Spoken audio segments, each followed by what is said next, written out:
Hello dear students, total English के एक नए वीडियो में आप सबका स्वागत है। स्टूडेंट्स, हम लोग rise of nationalism in Europe chapter को स्टार्ट कर चुके थे। अभी तक मैंने इसमें 4 वीडियो बना दिया है। अगर आपने पहले के वीडियोस नहीं देखे हैं तो आप उसे देख सकते हैं।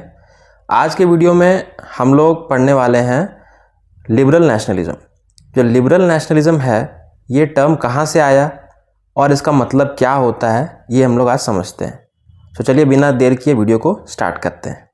तो स्टूडेंट्स, लिबरल नेशनलिज्म जो टर्म है जिसे आज हमें पढ़ना है, इसके पहले मैंने आपको एक टर्म पढ़ाया था जो कि था aristocracy and the new middle class.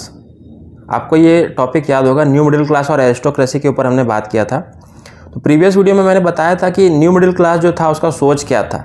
New middle class जो था अब वो पहले से डिफरेंट था। अब उसमें पढ़े लिखे लोग आने लगे थे। पढ़े लिखे जो लोग थे उनका जो मांग था, उनकी जो सोच थी वो भी काफ़ी मॉडर्न थी और वो लोग काफ़ी हद तक एक बहुत बड़ा बदलाव लाने में सक्षम हो चुके थे। तो लिबरल नेशनलिज्म का जो ये सोच था, ये इन्हीं के द्वारा लाया गया सोच था। वो लोग चाहते थे कि कंट्री में नेशनलिज्म की भावना आए और जो कंट्री है वो लिबरल हो।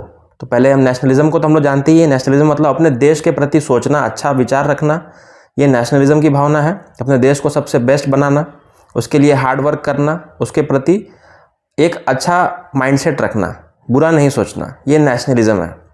लिबरल का मतलब एक है कि फ्री होना। जैसे कि जो वर्ड लिबरलिज्म है वो लैटिन वर्ड से उठाया गया है जिसका मतलब होता है विच मीन्स फ्री। तो लिबरलिज्म का मतलब क्या होता है? फ्री। ये लैटिन वर्ड का एक लैटिन वर्ड से लाया गया। लैटिन वर्ड कौन सा था? लिबर। तो हमें ये देखना है कि जो लिबरल नेशनलिज्म था, ये तो आप समझ चुके हैं कि ये जो मिडिल क्लास आया था, ये उसका ये सोच था। ठीक है, तो इसका क्या क्या प्रभाव पड़ा, इस पर क्वेश्चन पूछा जाता है। मतलब इसका इम्पैक्ट क्या था। तो एक पॉलिटिकल इम्पैक्ट होता है और एक इकोनॉमिकल इम्पैक्ट होता है। तो पॉलिटिकल इम्पैक्ट से भी क्वेश्चन आ सकता है, इकोनॉमिक से भी आ सकता है, या फिर दोनों को मिक्स करके एक लॉन्ग टाइप क्वेश्चन भी पूछा जा सकता है। ठीक है, तो पहले हम लोग पॉलिटिकल इम्पैक्ट को देखते हैं, मतलब पॉलिटिक्स में इसका क्या असर पड़ा। ठीक है, तो पॉलिटिकल इम्पैक्ट में सबसे पहले देखिए, लिबरल आइडियोलॉजी क्या थी? फ्रीडम फॉर इंडिविजुअल, मतलब हर व्यक्ति वहाँ पर आज़ाद हो, कोई तरह की उसमें बंदिशें ना हो। ठीक, कोई भी तरह का गुलामी का वो शिकार ना बने, ये वहाँ पर दिखाया जा रहा है। और इसका मतलब क्या हुआ? Equality of all before law, कानून के नज़र में सभी लोग बराबर हों, यही इसका सोच था। तो कानून की नज़र में बराबर होगा तभी ना वहाँ पे इक्वलिटी आएगा। वोटिंग राइट्स, इसका मतलब क्या होता है? जैसे कि आप किसी सरकार को चुन रहे हैं तो आपको अगर वोटिंग का अधिकार है, तो मुझे भी है, मेरे स्टूडेंट्स को भी है। ठीक है, स्टूडेंट्स के पेरेंट्स को भी है, गरीब लोग को है, अमीर लोग को, सबको है। तो वोटिंग राइट्स का मतलब क्या होता है कि सब इक्वल है, वो वहाँ भेदभाव नहीं होता है। तो वोटिंग राइट्स दिलाने का काम इससे पहले आज तक नहीं हुआ था। इसको इंट्रोड्यूस भी यहीं पे किया जाने लगा। उन्होंने कहा वोटिंग राइट्स को लाया जाए, लेकिन यहाँ पर वो लोग 100% इक्वलिटी नहीं ला पा रहे थे। वहाँ पर वो लोग सिर्फ उसी को दिए थे वोटिंग राइट्स जो कि मेन थे और जिनके पास प्रॉपर्टी था। समझिएगा, अभी इंडिया में हम लोग डेमोक्रेसी में रहते हैं और हमारे पास जो भी 18+ है, जो भी यहाँ पे लोग रहते हैं, यहाँ के सिटीज़न है, 18+ जिनका एज है, तो वो कोई भी वोट दे सकता है, चाहे वो अमीर हो, गरीब हो, मेल हो, फीमेल हो। बट इसका शुरुआत ऐसा नहीं होता।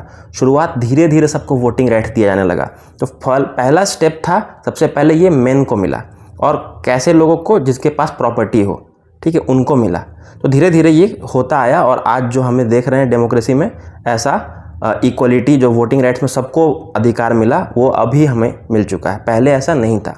तो पहला स्टेप था कि सबसे पहले मेन को दिया गया। Next was governance bye consent of people, लोगों की इच्छा के अनुसार गवर्नेंस हो, जो सरकार चले उसमें लोगों की अनुमति हो। मतलब लोगों की अनुमति का मतलब लोग जो हैं वो चुन सकते हैं अपने नेताओं को, लोग जो हैं वो कानून को बनाने को ऊपर लेकर दबाव बना सकते हैं। तो ये क्या है? तो लोगों का काफ़ी हिस्सेदारी है, यहाँ भागीदारी दिख रहा है। ये इसका पॉलिटिकल इम्पैक्ट था। ठीक है, और भी क्या क्या पॉलिटिकल इम्पैक्ट्स थे देखते हैं।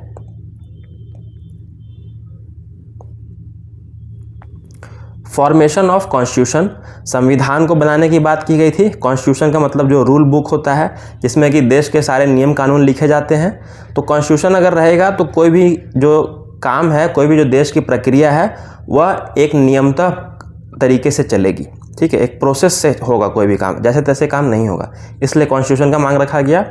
रिप्रेजेंटेटिव गवर्नमेंट थ्रू पार्लियामेंट, और पार्लियामेंट को भी उसमें स्थापित करने के लिए कहा गया। पार्लियामेंट रहेगा तो क्या होगा, पार्लियामेंट का फ़ायदा क्या होता है कि पूरा एक देश है, देश में के हर एक कोने की जो समस्या है, हर एक कोने से चुने गए नेता क्या करते हैं, पार्लियामेंट में जाते हैं और अपने समस्याओं को वहाँ पर रखते हैं। जिससे क्या होता है, पूरा कंट्री का ऑल राउंड डेवलपमेंट होता है। ऐसा नहीं कि सिर्फ कुछ स्टेट्स बहुत आगे बढ़ चुके हैं और बाकी स्टेट्स पीछे रह जा रहे हैं। इसलिए पार्लियामेंट में सभी को अपने अपने बातों को रखने का मौका मिलता है। तो पार्लियामेंट की बात को रखा गया।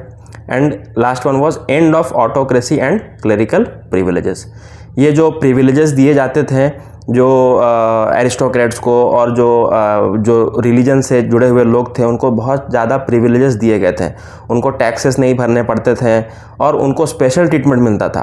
तो अगर आप एक ही देश में किसी को स्पेशल ट्रीटमेंट दीजिएगा और बाकी को नहीं दीजिएगा तो इसका तो बहुत नेगेटिव इम्पैक्ट पड़ता है ना।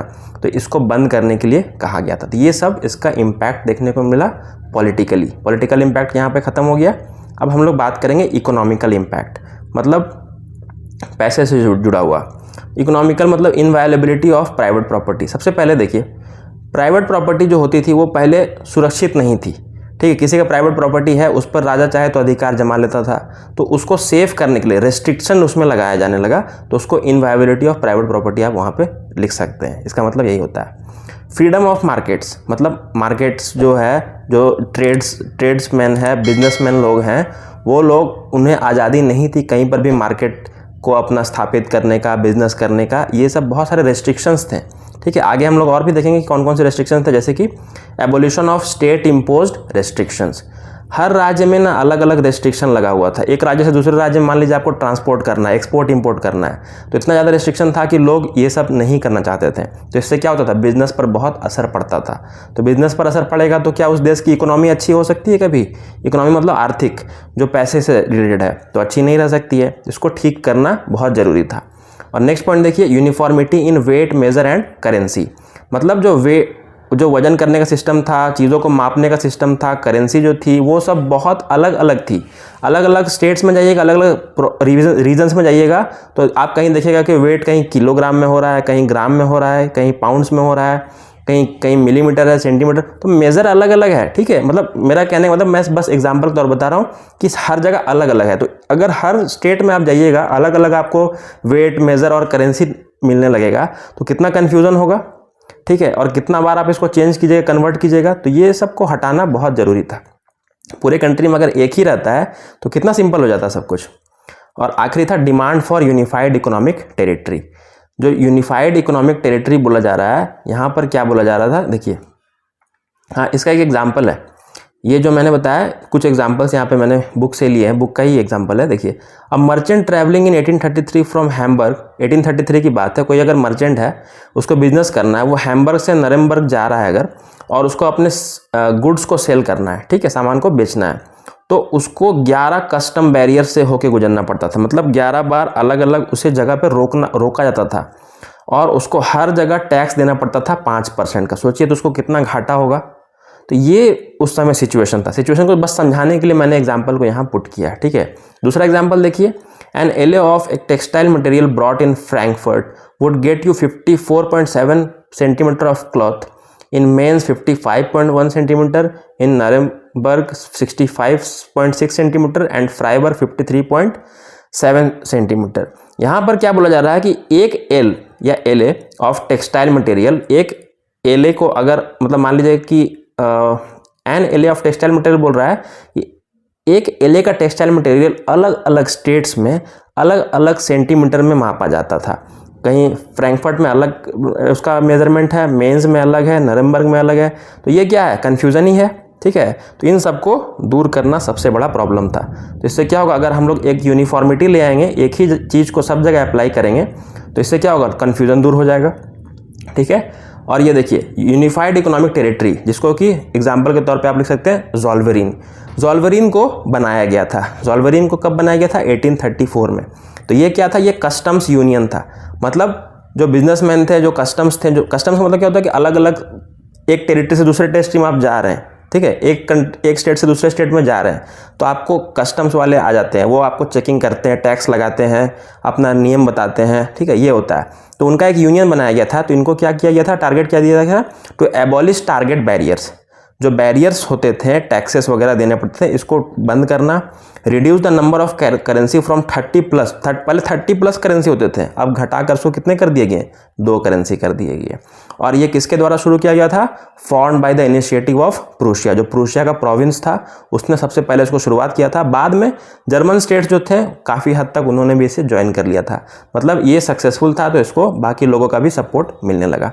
तो आप कह सकते हैं ज़ोल्वेरिन क्या था, तो बिजनेस के पैमाने पे जितने भी रेस्ट्रिक्शंस थे, प्रॉब्लम्स थे, उसको सॉल्व करने के लिए, सॉर्ट आउट करने के लिए 1834 में ज़ोल्वेरिन का निर्माण किया गया था, जिसमें इन चीज़ों को रखा गया था। तो आप देख सकते हैं इकोनॉमिक इम्पैक्ट कैसे पड़ा। तो ये पॉलिटिकल इम्पैक्ट और इकोनॉमिक इम्पैक्ट इसका बहुत इंपॉर्टेंट था, इससे क्वेश्चंस पूछे जाते हैं। सो ये हो गया आज का टॉपिक, और नेक्स्ट वीडियो में हम लोग पढ़ेंगे अ न्यू कंजर्वेटिज्म आफ्टर 1815। 1815 के बाद कंजर्वेटिज्म में क्या क्या बदलाव आया, ये हम देखेंगे नए वीडियो में। तो स्टूडेंट्स, आई होप आपको वीडियो अच्छा लगा होगा। अगर आपको वीडियो अच्छा लगा हो तो इसको लाइक करें, अपने फ्रेंड्स के साथ शेयर करें ताकि वो भी पढ़ें और समझें, और चैनल को सब्सक्राइब करें। Thank you so much.